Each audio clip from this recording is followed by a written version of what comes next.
Welcome to the World Cup mood board, day, whatever it is, 189 at this stage. Maybe it's day 17. No one can tell. You're here with 99.94.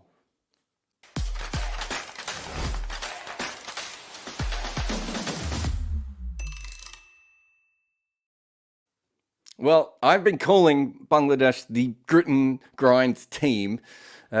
Well, India kind of felt all of the grit and all of the grind today. They struggled with Taskin Ahmed up at the top.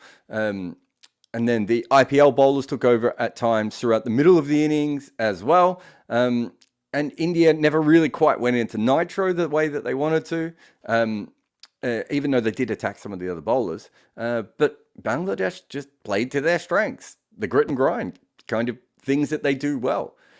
Then India took the new ball, and it probably didn't move as much for them as they were hoping. And Bangladesh's latest opening gamble finally worked somehow, far better than they probably ever thought possible. And at that stage, it looked like they were going to win. And then the rain came. India thought about their cricket a little bit more, got that run out, played the dimensions of the field, and Bangladesh simply ran out of people who could hit enough boundaries. Probably one extra boundary, I suppose, at that point. But there was certainly times in this game when India looked gone, finished 2 World Cup flops in a row. And Litton did play the innings of his T20 life. So no one was expecting that.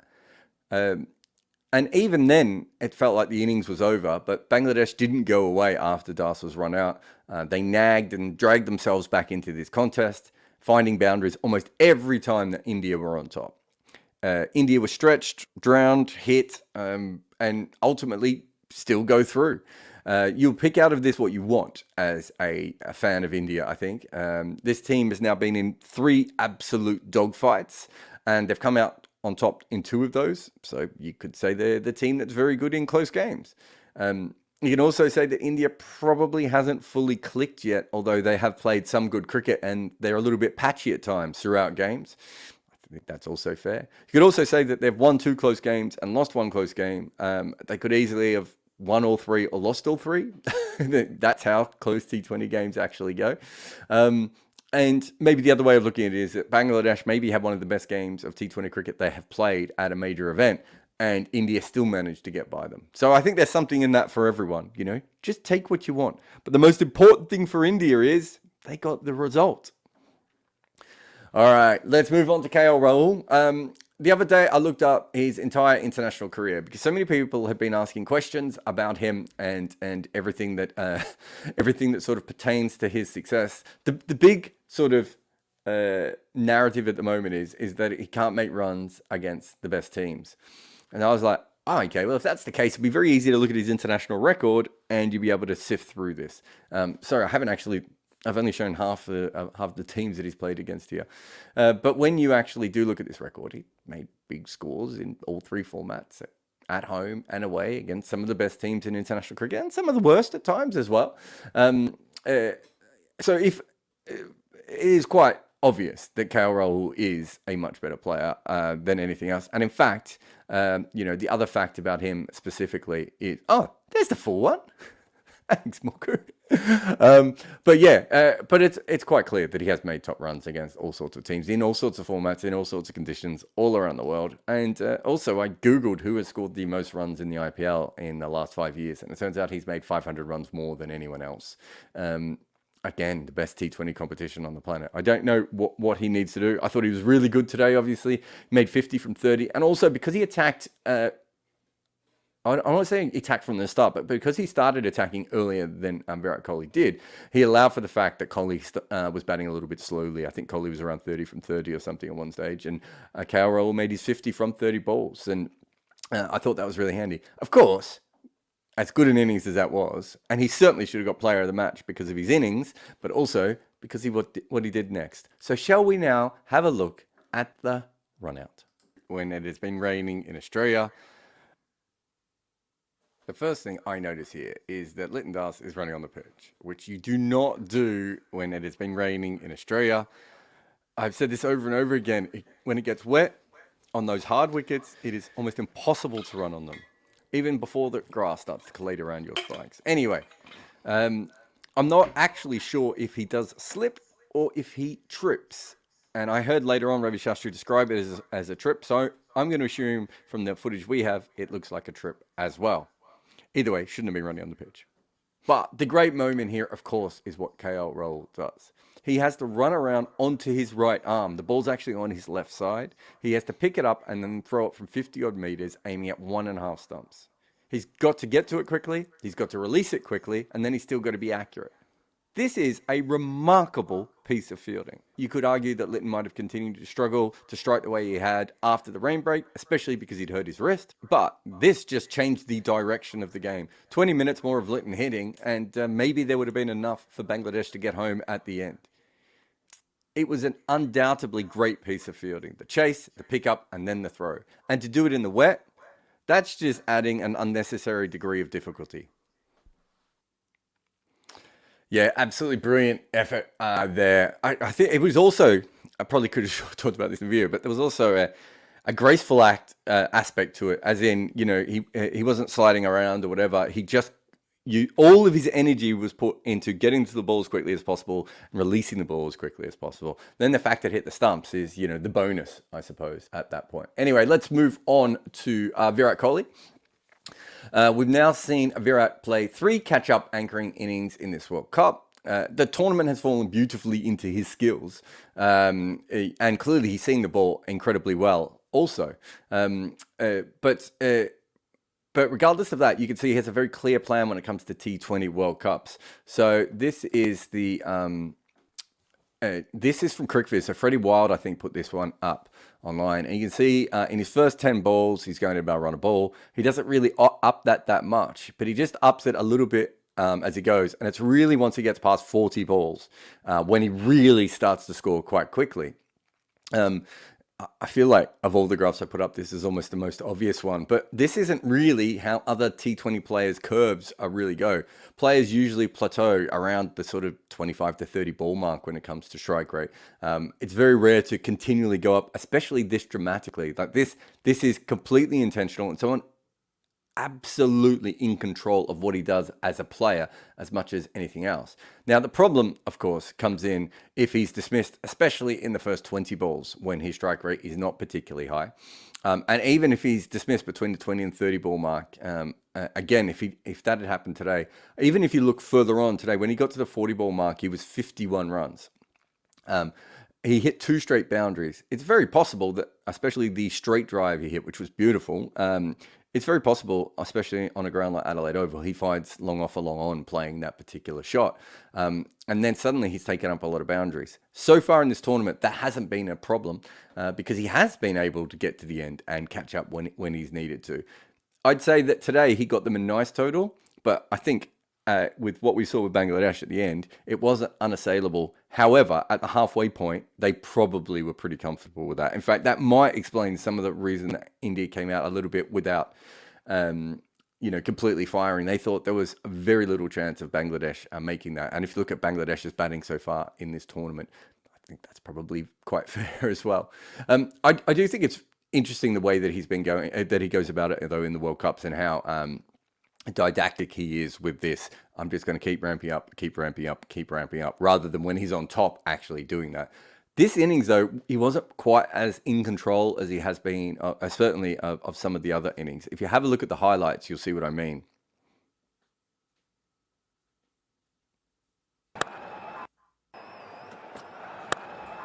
In the air, just over cover. Bring that angle. Oh dear. The edge will go to the boundary. Shot. That drive is a thing of beauty from Virat Kohli. On the inside edge. That'll race away. No one's stopping that. Straight down the ground. That's cleaner. That's nicer. Like that, the crowd will love it. But you can't bowl there. Would have been a wide 2 if he hadn't played it. They'll come back to 2. Come charging back. He absolutely loves playing here at the end. Goes for the hit and will go 1 bounce into. Needs to end this over well. This is a beautiful shot. Yeah, so that last one you could see, that was just when he started to hit out at the end, when he had to, of course. Wasn't that far away from the fielder, although no doubt that Harsha called that correctly. That was certainly a beautiful shot.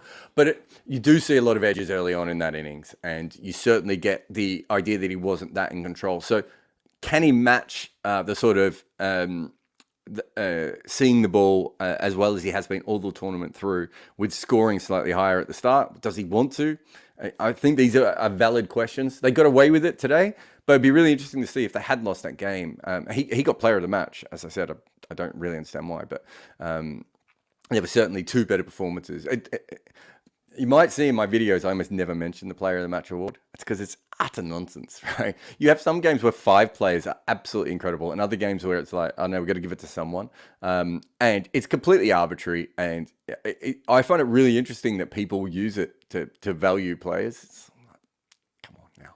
Anyway, I think that would have been really interesting. Anyway, let's get on to the guy, certainly one of the other 2 players who should have got this award, is Litton. This was the greatest T20 innings that Litton has ever played. And I'm not going to go through and check for context or anything else. But what I will say is this, that I went through and looked at every innings that Litton had played where he struck and where he faced over 25 balls. And it was by far the fastest he has ever batted. The fact that you throw in any context of this was a must-win game, it was against India, it was at a World Cup, I can't believe that he's ever played a better T20 innings than this.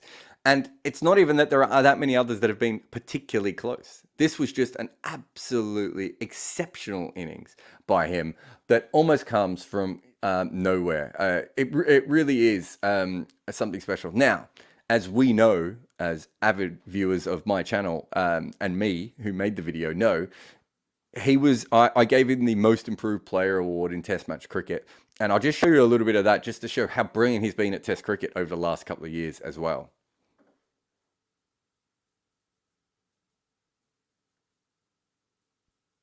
But now he's currently in the best form of the Big Four. And because of that, we've forgotten that he was this good before. Litton crossed 50 in half his innings in this period. The number 50 is going to come up a couple of times here because Litton crossed 50 in half his innings in this period, and he averaged over 50 in that time as well. He was one of 9 players to score 1,000 runs in our span, and he did it from only 13 tests. He had the second best average of anyone with more than 800 runs. And for him personally, he made the majority of his career runs in this period, despite the fact that he only played 13 of his 33 career tests. Yeah, I mean, it was remarkable. And there were some other really good players as well. But I think that in the end, I didn't have any doubt that he was the most improved Test player.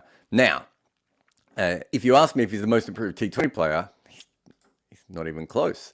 I mean, there's nothing in his record to suggest that he's suddenly become a fantastic T20 player. If you look at 2021, you will see that he only passes 50 once in that entire period here. And in 2021, he averaged, just lost my number, 16 and struck at 108, right? Over the last few months, I would say he has played some of his better innings. But again, nothing that suggests that he's about to do this in what was basically a World Cup quarterfinal. I almost said semi-final, but it's not, is it? Quarterfinal. He's not one of those guys that needed to open the batting to be unlocked. He's opened pretty much his entire career and not been particularly good at it. He's not someone who lights up at the World Cup. This was actually his first real score at a World Cup event, a T20 World Cup event. He probably prefers the extra pace of Australia. But again, if you look at the rest of his World Cup scores so far, he scored 9 from 11, 34 from 31, and 14 from 12. Like, he's been in Australia for a while, and nothing has really changed all that much. The only side of this that we had recently was in a warm-up game against Pakistan, where he was 40 from 24 early on. He does knock the ball around a little bit there, but he still ends up with 65 from 39 at the end. That's 166 strike rate. Today, he struck it better than 2 runs a ball. it's just not something we have ever seen before. And if you want just a little bit more fun with that, how about this? Is at one stage they had put on 60 runs, this opening partnership. Shanto had scored 4 of them. I mean, it's just, the whole thing is absolutely remarkable. And this was their 13th opening partnership in the last, I think it was 2 years. I didn't check how many openers. I should have gone back and had a look at that as well. But Litton it was brilliant striking. I thought it was intelligent. I loved the way he went about it. I thought there was, there was really clever thinking. I think there's nothing, it was just that he wanted to hit the ball today and that ball was hit. And you've got a player who clearly has changed his game through professionalism over the last couple of years. You have a look at him; he looks like a beast in the field, or physically these days as well, athletically. He's clearly a really smart player. He's working really hard.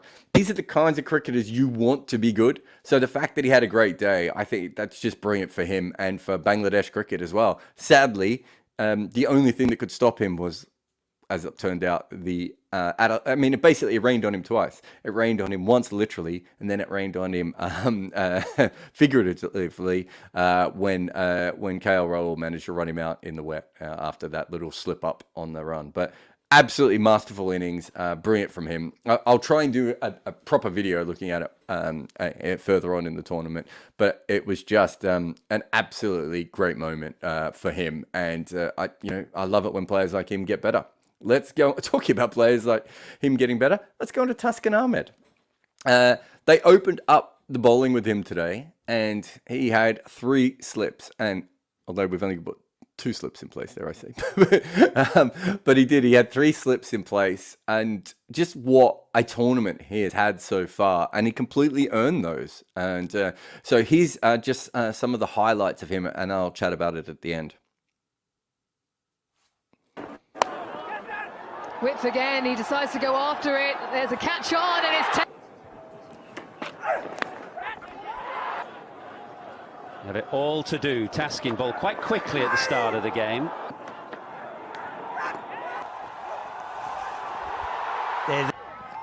It's fallen in the slot, and he gets enough to get it over the fence. So within his second over, and he's been heaved to the leg side again. It's another 6. And it's gone in that exact area. Pace. And about to start. Edged, and has it carried? And again, another. Oh, another one. And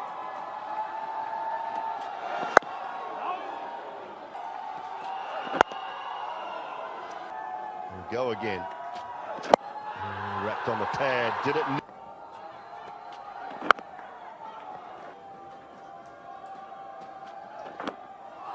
And again.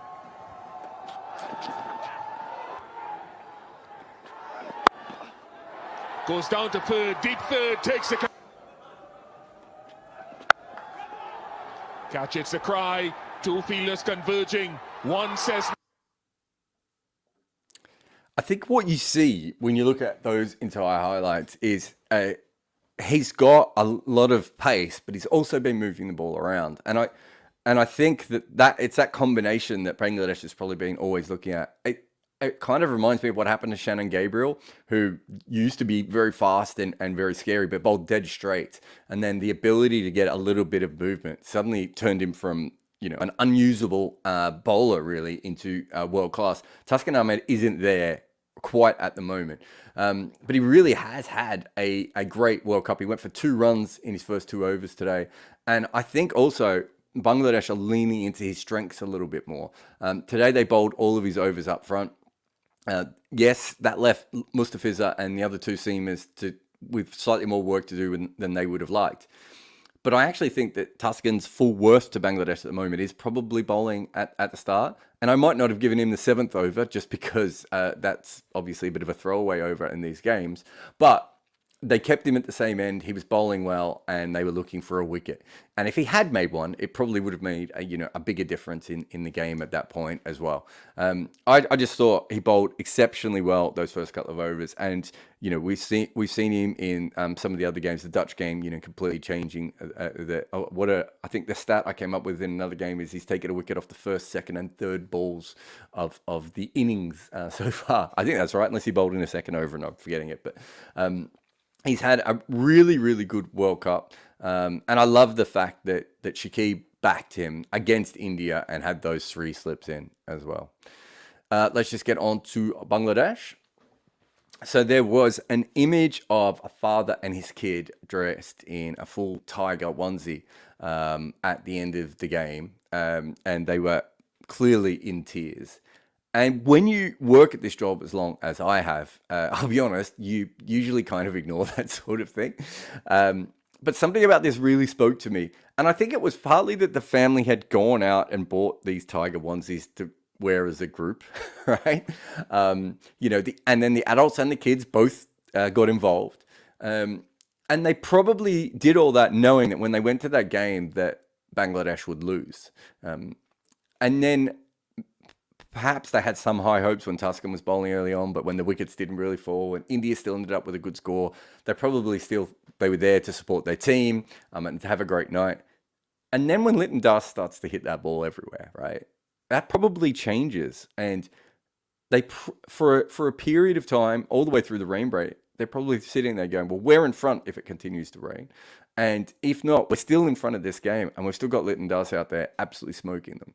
Now, when Litton gets run out and the game starts to meander a little bit for them, probably the dad at that stage, the intellectual side probably comes out and he thinks, oh, we're not going to win. But the kid probably keeps that feeling up right until the end. And to be honest, they went within a hit of it anyway, even if they were behind the 8 ball for a lot of the second part of that innings. And so I think that family is a little bit like this team, because as Shakib said, he said very much the quiet part out loud. No one thought Bangladesh was here to win this tournament, right? The fact that he said it is really interesting, but it's incredibly honest. And when you look at their record in the last 2 years, it's almost undeniable. If they had come here thinking they were going to win this tournament, it would be incredible. They should come here thinking they can win each individual game and plan for it and play in that particular way. But I don't know if it was Shakib's comments or just where they are in the tournament, but I felt that there was just a freedom with the way that Bangladesh played today. The fact that they used Taskin Ahmed all the way up front, they were like, no, we're just going to use him. And if it comes back to bite us later on, it might. The fact that Litton Dust just kept swinging, the fact that a lot of the Bangladesh players kept swinging, I think that it almost felt like at times it was like a Bangladesh we haven't seen, especially in T20 cricket. They played like they couldn't win the World Cup, and yet they played so well at times, they felt like they could beat the team that could have gone on to do it. And afterwards, they looked very upset as well. There was Taskin Ahmed, there was a shot of him in the dugout where the camera was on him for about 10 seconds, and he just looked really upset. And earlier in the game, they had the great vibes and everything was going, but they were still left with another loss. I think in the last World Cup, I was appalled with some of the cricket that they played. I think and this World Cup, they started off being completely destroyed by South Africa. But look at them since. Even if they lose to Pakistan in this last game, I think they've really given everything since that South African game. And perhaps from all that freedom that they suddenly seem to have, there's maybe little bits and pieces that you could see here that are a T20 team of the future.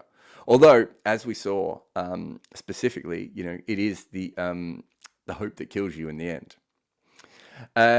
Let's move on to the other game. Netherlands won this one, of course. Really interesting, gritty little game, although it didn't end up being particularly close. But again, we've seen with Zimbabwe sort of make everyone be roughly of their level, but they failed a little bit here. But we've been talking, well, I should say, I've been talking up this Dutch seam bowling attack for quite some time now. But I think this is one of the few times I've seen it sort of completely fire in a major game when they needed it. I think the rest of the tournament, obviously, Paul van Meekeren has been so far and away the best. He's maybe even made the others not look as good. And if anyone could have matched his ability to take important wickets. I know Bandreddi certainly chipped in with, I think Bandreddi might have the second most wickets in the tournament at the moment, actually. But if one of the other frontline guys had also been involved, they really could have made more of a mess of everyone. And if you haven't seen much of Van Meekeren's work, let me show you now. Bounce.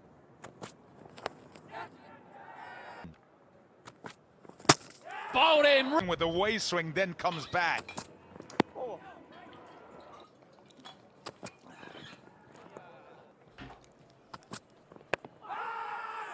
Very proactive. Now that's gone straight up. There is a fielder underneath. The one on the right.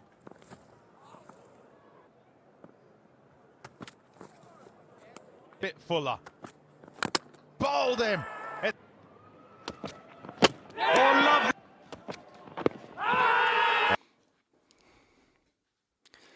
lovely.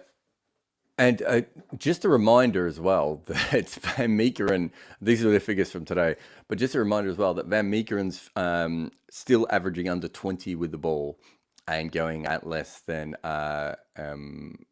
runnable in this tournament, which is just absolutely incredible. But I just want to have a look at the other bowlers as well. So they have obviously Klaasen, Glover, Van Beek, and De Leader. That's a lot of quality seam. And this was the game when it all came together at the same time. They took all the 10 wickets. And it's quite clear that this was a too good a side to go home early twice. You know, they were really poor in the last World Cup. And I think their bowlers have been exceptional all the way through. But Van Meekeren has really been a step above. But it was great to see them beat a team that, I think coming in, we weren't really sure, how far apart these two teams were. And I suppose looking at this, you'd have to say that they're still fairly similar, all things considered. But the Dutch certainly got the better win today. Let's go on to the other Dutch player, the other one that we've talked about way too much in this tournament. You know that you knew if you'd seen the scorecard that we were always going to go to Max O'Dowd today because he made a 50 and the Netherlands won. Over the two World Cups, the Netherlands as a team have made 5 50s and he now has 4 of them.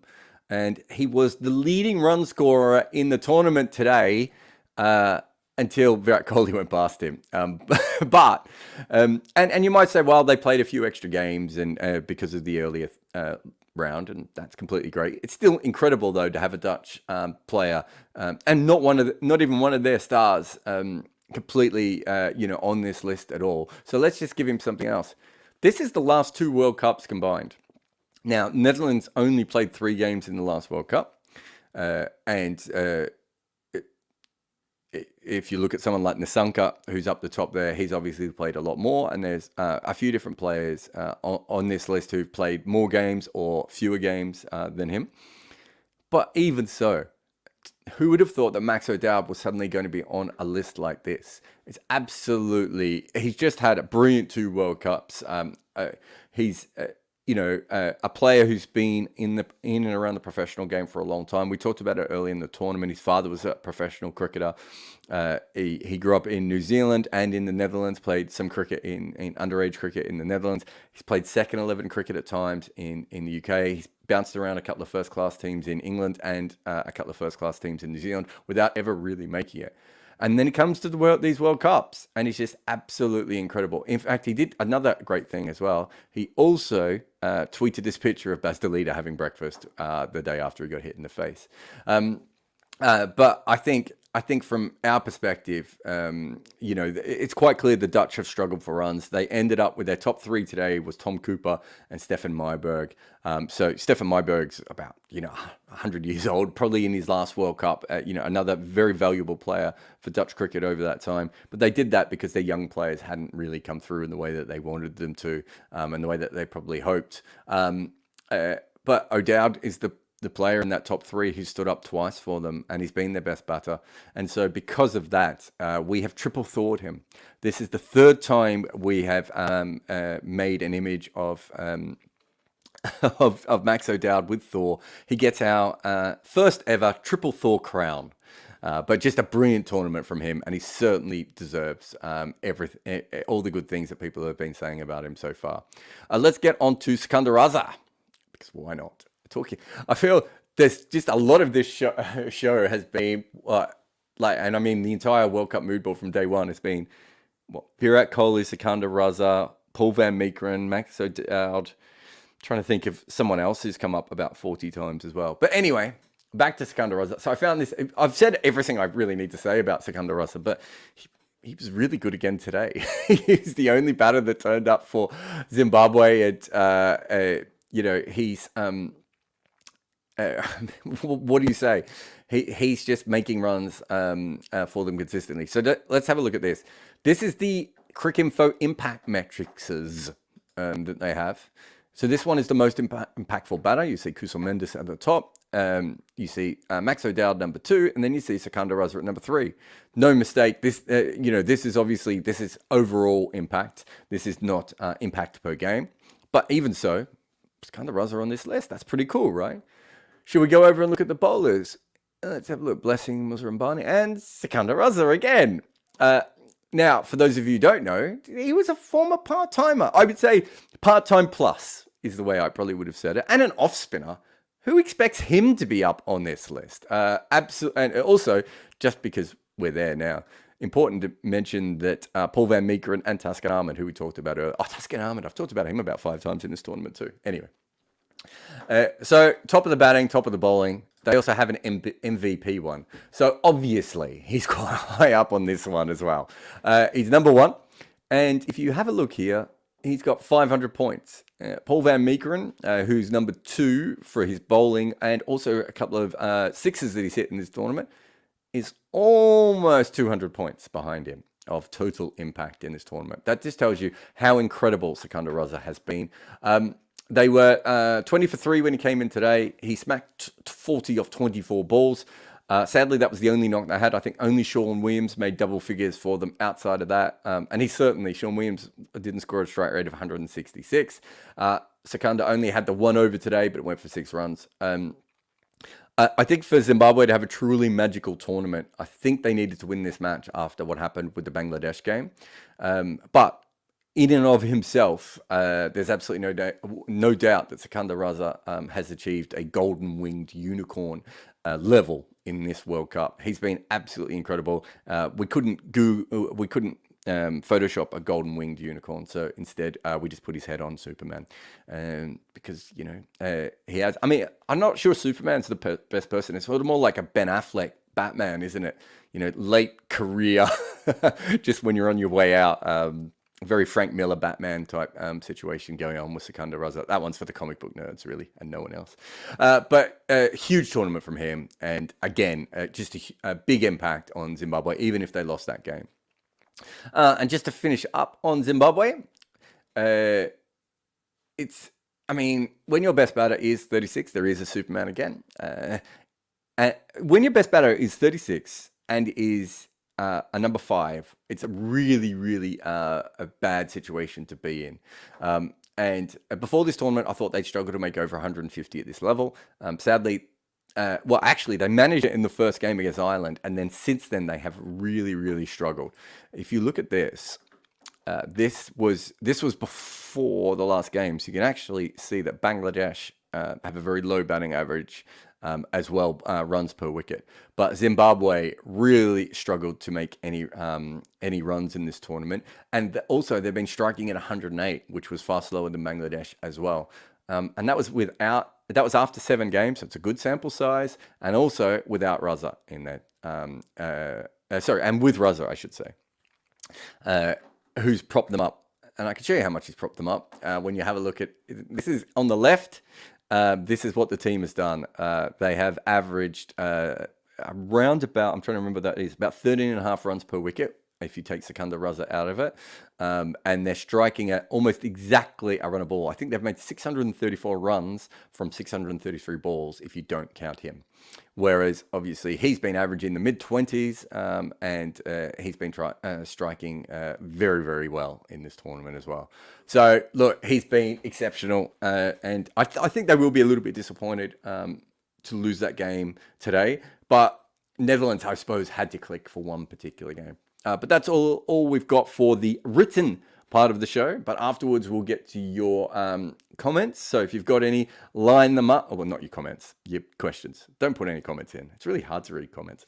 But if you do have any questions, I've lined up a few from the start of the chat that we'll get to. But we'll have a quick break, and then we'll be back with your questions. You're listening to Cricket's Conversation on 99.94. Whatever your team, we have the show for you on podcast, YouTube, or on the 99.94 app. We have India, England, South Africa, West Indies, and now Sri Lanka covered. If you want to find us, the best way is to follow us on social media at 9994DM by downloading the 9994 app or Google 99.94 on podcast. We speak cricket. All right, let's see what we've got. Anup says, it was a mistake to give Singh the last over. That should have gone with Shami. India were really lucky today. I think India were really lucky today, but I've got no problem with Arshdeep bowling that over. That's kind of why he's in the side, right? Like, if he can't bowl that over, he shouldn't be in the team. You know, they've made a horrible, horrible mistake. And I'd much rather them go, no, this is why he's in the team and we're going to allow him to do it, rather than go, we've got a senior guy here, we'll give it to him. Also, the last over, as a general rule, is you don't usually use your strongest bowler. You usually use your strongest bowler in the second last over anyway. So, no, I've got absolutely no problems with that. He didn't bowl it particularly well, but that's a different thing. Vamob says, do you think Bangladesh messed up their chase after the rain if Shakib had tried to stay to the end? Or is this as good as they are? I think they were playing in a way of, and I don't know what inspired this. I think we've seen something similar with Zimbabwe. I think they were playing in that style, and that's what got them into the game, of playing with the freedom of attacking more than they normally. I mean, they had 3 slips. Right? Litton has never scored anywhere near that rate before. So I think there was a certain thought of that is going to be our best chance and we're just going to go with it. I'm not sure, having watched them chip the ball around, once they do that, I think they struggle. So I probably would have backed them. If I was with them, I would have said, look, we've got this far playing this way. We can either go back to the style that doesn't win us a lot of games, or we can try our best. And look, they tried to probably throw a few haymakers and they didn't land them all, but they still got within a boundary of doing it. So it's hard to say that what they did was incorrect, all things considered. If Litton doesn't get run out, maybe they had the ability then to chip it around at the other end. But you saw Shanto, after the rain, I thought they had a meeting and they just went, let's just go with this. I've got no problem with that. It didn't come off, but what the method you're talking about also might not have come off, right? So then you're in a position where that happens as well. Jay says, don't talk about KL Rahul's IPL stats. People will call it stat padding. Yeah, it is stat padding. That's what the best batters do. They pad their stats by making lots of runs. Do people not understand how cricket is played anymore? Like, it blows my mind sometimes, some of the things I hear about Indian batters, right? You look at their records and then you listen to what people are saying. You're like, well, yeah, you're right. That person isn't Virat Kohli or Don Bradman. Oh, okay. They've got some flaws in their game. KL Rahul is absolutely, without doubt, one of the better players in world cricket when it comes to batting. You cannot have his record in the IPL without being a well above average talent, right? You can't have made the hundreds at international cricket around the world and the big scores in T20 and one days as well around the world and the good averages without being an above average talent. He goes through little periods where he doesn't make runs because he's one of those things. What do you call it? They call batters. That's right.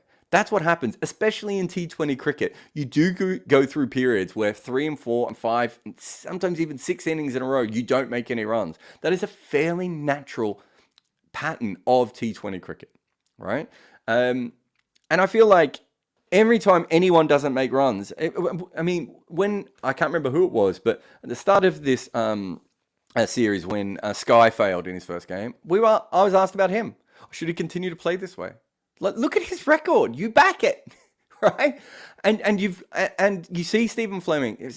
I don't think this. Maybe Flem coached him. I can't remember if he ever did. I've certainly never worked with KL Rahul. When I was briefly involved with Bangalore, it was after he'd already gone. I've never met him. I have no personal relationship with him at all. I really enjoyed the way he batted early in his T20 career. Haven't really enjoyed the second part when he's become more of an anchor. But it's obvious that this guy is a high-level talent. And also, at a certain point, what the culture of what Indian cricket has become is you will never have a consistently successful team if every time someone fails, you're calling for their head, right? There has to be a consistency of selection. And it's tough. There are going to be really good players, especially at a World Cup like this, where you can play, 5 games, right? There are going to be great T20 players who are going to fail in all 5 games. AB de Villiers, Andre Russell, Chris Gale, whoever else you have in your top 5 of all time or top 6 of all time. Those sorts of players could easily fail over 5 games. And I find it absolutely remarkable that no one seems to just understand that that is a part of this. How can you watch this much cricket and not understand that this is a part of it? Batting is a failing sport. You fail regularly, right? And it is part of what you do. If there was a technical part of it, or if there was bad matchups, or if you were to say, I don't know, the wickets didn't favour him, those are different arguments. But to say that for some reason he's failing because he can't handle this level, when he literally has handled this level before, it just doesn't make any sense to me. And I think that's one thing I want to do on this channel. It would be very easy for me to follow whatever people are mad about on Twitter every day and say, yeah, that's the easy thing to do, right? On this channel, we're looking at cricket. And when you do that, you actually start to see things a little bit differently. And the first thing that you see is that batters fail a lot. And that's part of what they do as a species. Robert says, in situations like yesterday, would Curran ahead of Stokes in the batting order make sense?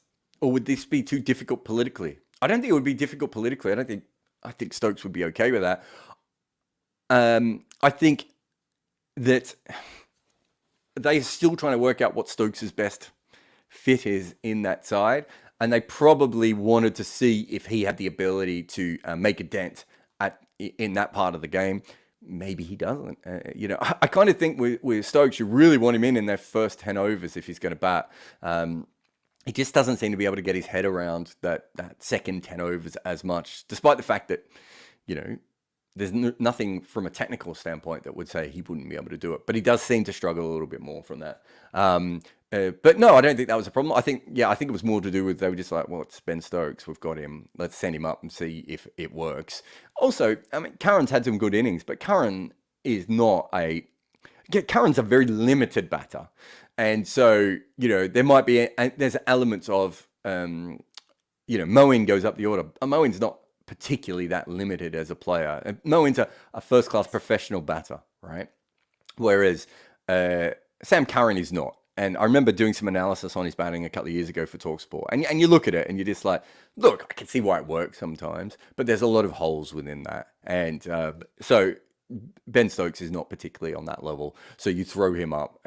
But it also makes sense for Sam Curran to bat ahead of Dawid Malan. But I think there might be times where it is worth throwing Sam Curran up the order, even ahead of Moeen Ali, perhaps to do with matchups, but also for some other reasons. But I don't think there was anything particularly wrong with them not doing that yesterday. What's this? Propotified? I think I got that right. Do you think Rishabh Pant will get a chance in this T20 World Cup? I wouldn't think so. I can't see where he fits in as the teams are currently set up. I'm trying to think what the full batting lineup is. I think that Rishabh Pant's best position is probably number 4, and Sky is doing that better at the moment. Although I think Rishabh would be a fantastic number 5 in that sort of Shimron Hetmeyer style, maybe David Miller style as well. Whether we ever see him do that, I don't think we will, because in the IPL he's worth too much for the franchises, I think, to move him down the order. Look, I was huge on Rishabh a couple of years ago when everyone thought he was a busted flush. I a little bit cooler on him just because of the way he has been playing in T20 cricket. But you could easily fit him into this team. But I don't know where he specifically fits at the moment with the way that they are set up. But there's a few teams in the world that he would be very handy with. But I do think that perhaps over the last couple of years, of the way he's played, I'm not sure how you fit him into this team. The whole having him open thing, surely if they're not going to drop an opener, but it was going to be KL, and I had a comment about Rohit not playing. But let's say it was one of those dropped out. I would think that Virat should open anyway. So I don't think in that position. I don't think that would come in there. But then maybe you move Sky to 3 and Rishabh to 4, or the other way around, perhaps even as well. But yeah, look, he's a fantastic player. But there are, Australia are probably not going to use Cameron Green. And Martin Guptill's on the bench for New Zealand. I'm trying to, there's some good players who, Steve Smith. There's some good players from Dewald Brevis just did pretty well in a in a game in the middle of a slightly smaller environment than the World Cup. So there's some very good players not playing for their teams, and that's just a natural thing because you might have just too many players in that similar role. That's the one thing I would say is that I think we're getting slightly better at in T20 cricket is working out that, you need batters for this area and batters for this area and batters for this area. And sometimes you're still seeing teams like, well, maybe Australia is the wrong call, but a little bit like Australia of just turning up and trying all their best batters. But people are looking a little bit more at specialty now.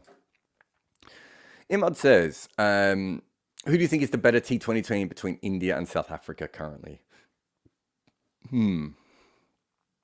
I still have questions. I had South Africa ahead of India on my power rankings, but I would say this, that I thought that South Africa were more suited to the Perth conditions than India. And I also felt that South Africa were a wicket away from disaster at times in the meat of their innings in that last game. I feel like I feel like it should be India's batting is more consistent and then gives them the chance. Full strength India, I think, is a better side than full strength South Africa. I think as good a player as Rusty is, he's just, he's not quite on the Bumrah or Jadeja level.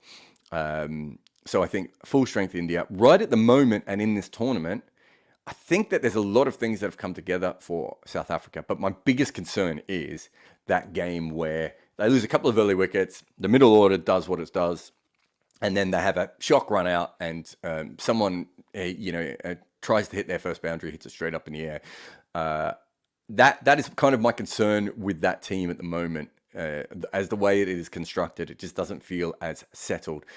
Perhaps if Rassi was there, I wouldn't, just because he's like clockwork, I wouldn't feel as bothered about that. But the combination of all those things, I'm not sure there's much between it, if I'm being really honest. I like both of those teams. I think South Africa have certainly outplayed India so far in this World Cup. And I do think if the pitches go back to being hard and fast, which they probably won't, but if they're more T20 style pitches, I think South Africa has the better team. Weirdly enough, if the games end up still being that the ball's nipping around a little bit and swinging and it's tough to get away, India has a very good attack for that, and outside of Perth, almost as good an attack as South Africa, and probably the better batters to combat that, I would have thought. So the answer is I don't know, but I think India at full strength is a better side. I think in this World Cup, as it currently goes, South Africa are a better side. Yeah, I think South Africa, for me, with the team, last World Cup, I didn't think they were as good as they are now. And I thought they got overrated by their results. This World Cup, I think they're doing absolutely brilliant. And when I looked at the odds, I think they were 12-1 just before the start of this tournament. And or maybe it was 8-1. It was a lot further out than you would have thought. And a bit like their women's team, I was like, that's probably the bet of the tournament if you're going to lay any money on the result. All right, who we got here? Adil says, how do you see players pressuring umpires for wides and no balls? Look, there's a part of it that is, it should be under the code of dissent, and it never seems to be. I don't think I've ever seen a player told off, suspended for it, or not suspended, but given a fine for it or anything. I'm trying to think back. I think I'd be being disingenuous if I hadn't have said I've been doing this my entire career.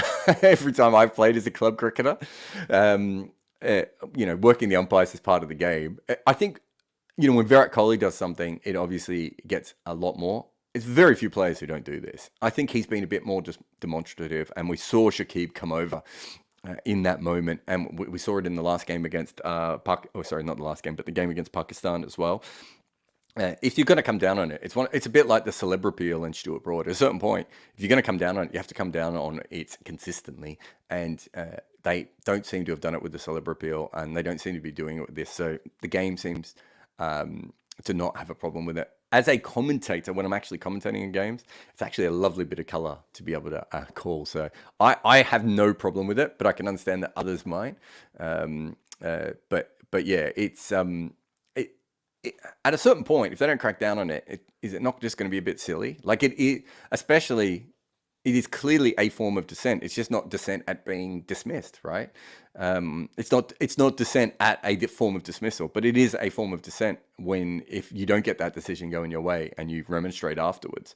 And we see it all the time, and it never seems to be a problem.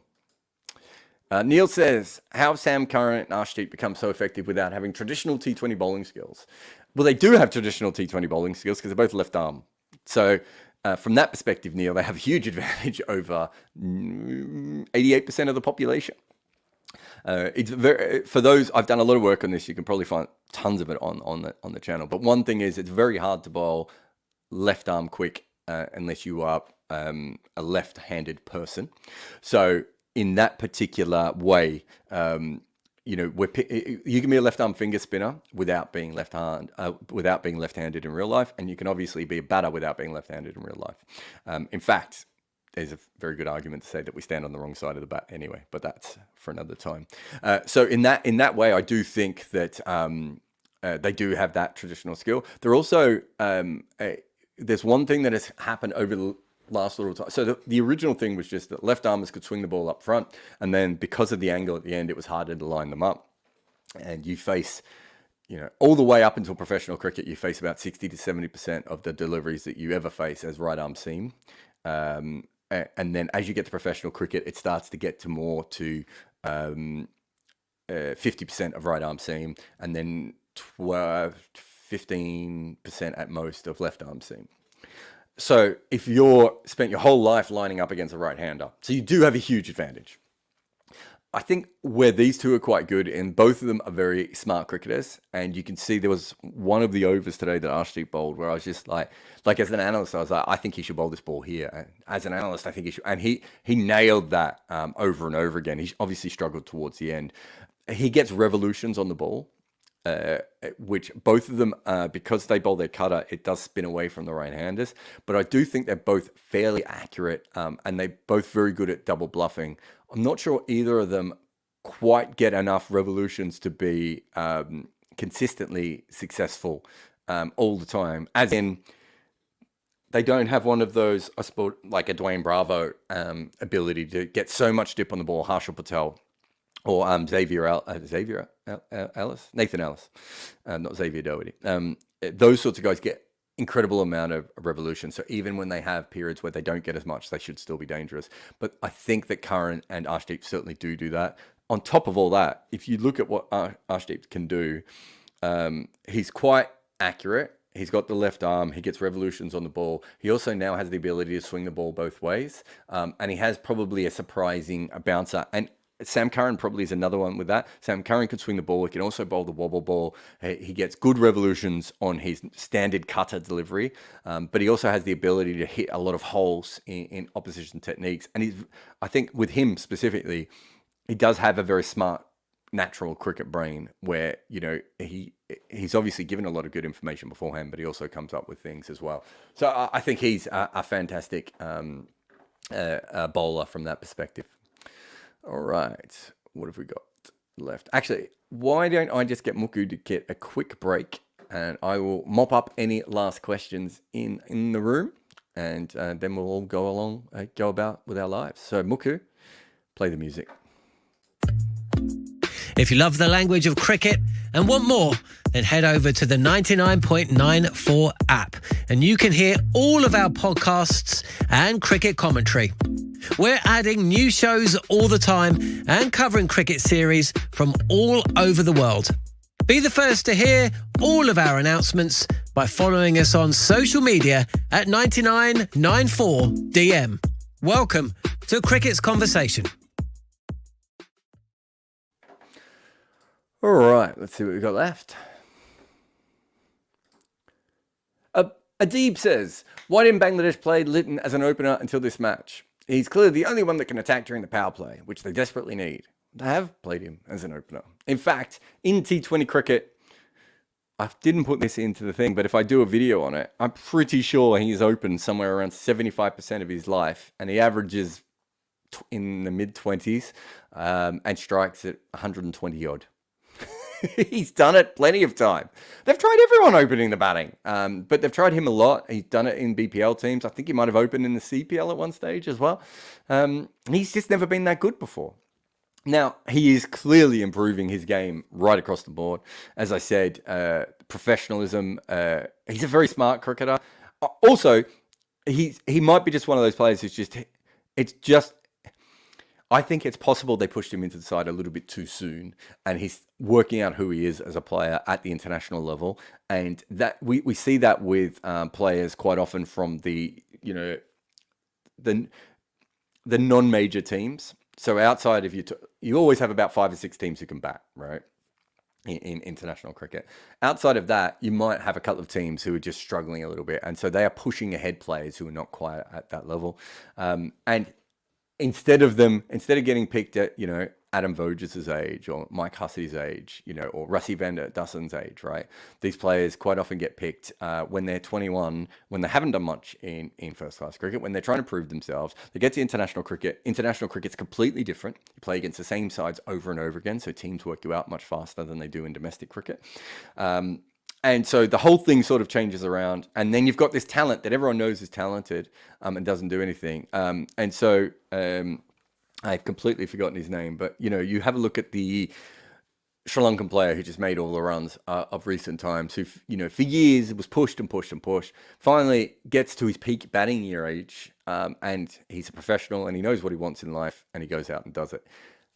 We are not picking people. What we do in international cricket a lot is we pick people based on what they will be like in 2, 3, 4, 5 years' time. And that 2, 3, 4, 5 years sometimes can go wonderfully well and the players, handle it. And sometimes they don't. And it's tough because the better batters are usually have to be picked probably between the age of 22 and 26. But that doesn't mean that they're ready to be picked at that age. And so there's, you look at someone like Michael Vaughan and there's all this nonsense about how, stats don't matter and everything else. Well, Michael Vaughan basically was very good during his peak batting years. And then outside of his peak batting years, before and after, not particularly good. And Michael Vaughan had travelled a lot and was really experienced. But unlike all the other England batters, wasn't scarred by having to play for England when he wasn't ready. Sometimes it's just that much. So that doesn't explain Litton Dus's innings today, because I think almost nothing does at this point. But I do think that explains him getting better as a player. But he's certainly opened before, and not well. Who we got here? Light Yami says, thoughts on Kartik's dodgy run out and Kartik's dodgy catch? Dodgy run out, I'm assuming you mean he got himself run out. These things happen. There was a problem there. Dodgy catch. I think this is one thing that I played cricket for a very long time. I played in a game once where the opposition were absolutely positive that I had edged the ball, and I felt nothing on the bat. And I was playing a hook shot, and my eyes were probably half off the ball. The ball was flying past my face, and everyone on that field, except for the umpire and me, even the non-striker was like, and the square leg umpire, everyone thought I had edged it except for me. I think chances are I edged that ball. But I had a ball coming at my face and I was swinging away. Kane Williamson yesterday, he's running back with the flight, he's catching the ball, but he's also landing on the ground. And at the moment that ball bobbles up, you can see his eyes looking straight forward. Dinesh Karthik has big gloves on, right? he's diving over the ball, but his hands are sweeping it up. He feels like he's picked it up. You don't always feel the ball on your bat. You don't always have your head in the right position. You can't always see all those things. We've got to understand, the more we see super slow-mo, the more we see that players' eyes are everywhere, right? Their hands are everywhere. Their fingers hit the ground, you know, all those sorts of things. Sometimes you can tell really, really easily when the ball is bounced in front of you. And other times I've seen people swear black and blue that they've caught a ball that no one else thought they caught. And I think that we just have to understand that these things happen. And I don't think we do. And there's no doubt that players have tried to cheat over the years and will continue to try and cheat and game the system and everything else. But players aren't always the best judges of whether they did it. There was, who was it recently who took a catch? And I think they were mic'd up on the field, or maybe they did a press conference afterwards, and they said, I had no idea. It felt good, but I wasn't sure. That happens a lot, right? That happens a lot. So there are my thoughts on that. Rahul says, India seem to get found out a lot when there is not much swing or seam in the power play. What can they do differently? They should definitely bring Jasprit Bumrah. I mean, all teams get found out when there's no swing or seam in the foul play with your seam bowlers. I suppose in this particular, in a normal tournament, you probably throw the ball to Ash and send him up the order with the ball. In this particular one, you're probably hoping that the seamers are still going to be the best option. So you go with them. But yeah, you should get found out. I can't remember. Shane Watson was commentating. And I actually think Shane Watson's an absolute revelation as a commentator. Last World Cup, I thought he was one of the best commentators. I haven't heard as much of him this World Cup, but he's been very good. But he said something really interesting today about how, you know, if you bowl a really good line of length, you know, at the top of off stump, you can have success. Now, obviously, he doesn't know that the white balls have been changed. And he probably hasn't factored into his head that the pitches have been a bit more helpful at the top. But bowlers aren't bowling those balls in normal situations because they get smashed. And the reason that he's bowling, that they were bowling that really good, Taskin Ahmed was bowling that really good line of length, is because there was something going on. He got a little bit of assistance. And when you do that, you can afford to bowl really good line of length. And when you don't, you have to go to other things. I'm not sure if you look at India's bowling attack, what their secondary skill is if the ball is not moving sideways, which might be what you're referring to more. You know, if you're blessing Muzarambani or Morne Morkel, you've got height on your side.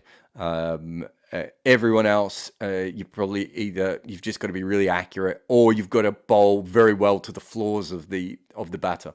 But when there's not much going on the pitch, the run rates obviously skyrocket with every bowling attack in the world. That's not an Indian thing.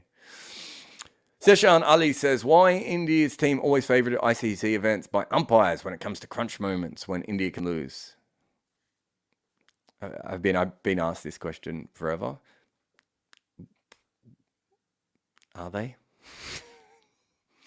I mean, if that was the case, I'd make $1 million writing about there's a lot of nonsense that goes on at the ICC. I was the first person to write that when the umpire showed the ball, they were showing it because they believed it had been tampered with. Me and Adam Collins, I think he might have been first, I might have been second to write about the fact that umpires were told not to call no balls in test matches because of what happened with the Adam Voges incident. I've written about all sorts of corruption and problems within the ICC. This just isn't one of them. It just isn't. It's just normal fan bias that you feel that way. I will say this, if you look at the entire history of sports, the favoured teams and the bigger teams usually get slightly bigger calls, right? There's no doubt about that. There are probably specific times in specific sports when that has also been bred into the game. You could certainly argue that as an NBA fan, there's some pretty famous examples of the Lakers getting some interesting calls in games, probably the Celtics as well. So I'm not saying that doesn't happen, but I am saying that if this was a thing,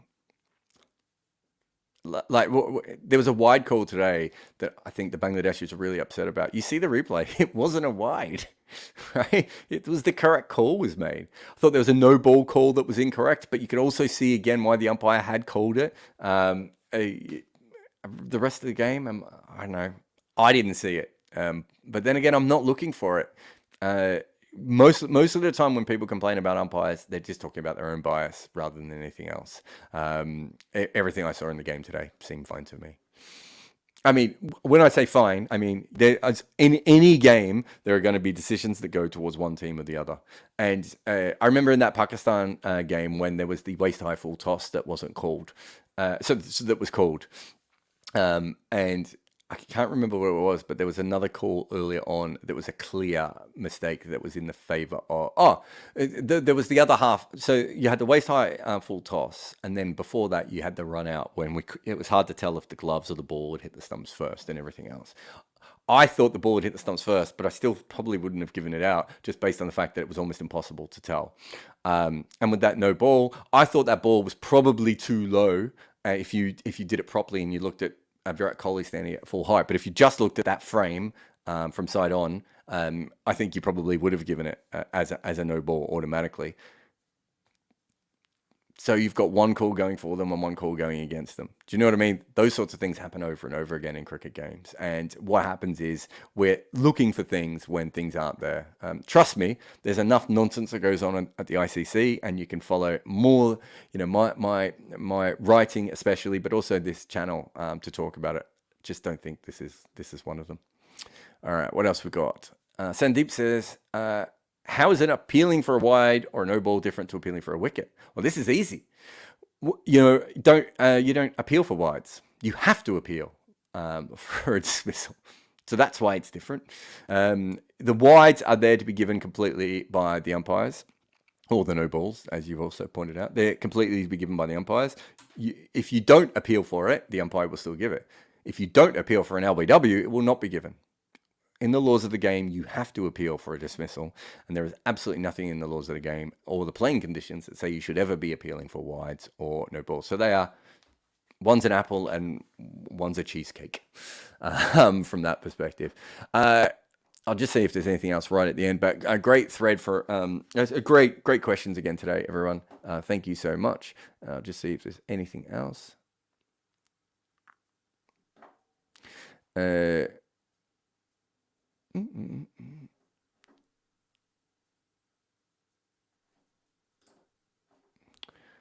Gautam says, Taskin deserved the respect he got from Indian batters today, or were they being extra cautious against him? I'm always going to end with another Taskin question, aren't I? Yeah, he had 3 slips. He bowled beautifully. He's bowled beautifully all tournament. And what did you expect them to do? Did you see some of those deliveries? He's angling the ball in at high pace and moving it away. At a certain point, you have to actually look at this and you have to work out that, there's a fair chance of that is just someone is bowling well. I thought they handled him fine. Someone's asked about the power rankings. They were out yesterday or the day before. I can't remember what day. Anyway, thanks to everyone for popping on. Been a really good chat. We got the Virat video out. I'm still trying to finish the Pakistan video on Pakistan, although it's probably going to have to go up after their next game tomorrow now. Got some other stuff. 99.94 though. Go and check out all the podcasts. Mitchell Johnson, it's his birthday today. Happy birthday, Mitch. Mitchell Johnson's second episode of his podcast is out with us now, The Mitch Johnson Show. We've obviously got shows with Australia, England, India, who else we've got? Sri Lanka. I'm trying to think who else is in the tournament. South Africa, I haven't named all of them. There's a lot of podcasts out there that we have, but go and check them all out. There's also, if you're interested in the history of cricket, me and Abhishek do a really cool podcast called Double Century, which you can find in all your different places. And we do, we're looking at the moment at the teams who were really good that haven't ended up with test match status. And the last one was on Namibia. Denmark one is my favorite, but the one that people seem to be most shocked about is Argentina, who at one stage were probably better at cricket than India and New Zealand, but sadly never got the test status because they weren't part of the Commonwealth, and then they faded away as a cricket nation. Lots of great stories out there, including Avita, who may or may not have burnt down Argentinian cricket on her own. Anyway, go listen to the podcast. Thanks to everyone, and we'll see you again for tomorrow for what is it going to be? It's going to be Pakistan, South Africa. So at this stage, Pakistan can only qualify if everything goes their way outside of that, but still, they have to win that game tomorrow. And South Africa, they're playing pretty good cricket. See you tomorrow.